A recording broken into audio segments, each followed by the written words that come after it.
Hi friends, ఇక్కడైతే మేము భద్రాచలం నుంచి పాపికొండల్ బోటింగ్ పాయింట్కి అయితే రీచ్ అయిపోయాము. బోటింగ్ పాయింట్కి రావడానికి భద్రాచలం నుంచి 2 అవర్స్ అయితే పట్టింది మాకు. అక్కడ వెహికల్స్ పార్క్ చేసిన తర్వాత మనం ఇదంతా నడుచుకుంటూ రావాల్సి ఉంటుంది బోట్ దగ్గరికి.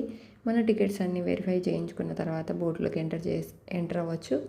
ఎంటర్ అయిన తర్వాత కింద వచ్చేసి మనకి బ్రేక్ఫాస్ట్ అండ్ లంచ్ వాళ్ళే ప్రొవైడ్ చేస్తారు. ఇక్కడ బ్రేక్ఫాస్ట్ చేసుకొని పైనకి వెళ్ళి కూర్చోవాల్సి ఉంటుందన్నమాట. మేము ఫినిష్ చేసుకొని పైనకి వెళ్ళి కూర్చున్నాము. ఇక్కడ చూసినట్టయితే మరికొన్ని బోట్స్ కూడా ఒక్కొక్కటిగా స్టార్ట్ అయిపోతున్నాయి. కొద్దిసేపట్లో మాది కూడా స్టార్ట్ అవ్వబోతుంది.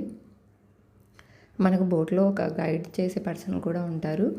అంటే మనకి ఇక్కడ విలేజెస్ తెలియవు కదా, ఈ చుట్టుపక్కల వాళ్ళకైతే ఐడియా ఉంటుంది కాబట్టి వాళ్ళకి మనకి ఎక్స్ప్లెయిన్ చేస్తూ ఉంటారనమాట. ఈ విధంగా గోదావరి మీద మా ప్రయాణం అయితే స్టార్ట్ అయిపోయింది. మరికొన్ని విషయాలతో నెక్స్ట్ షార్ట్లో కలుద్దాం. Bye, thank you for watching.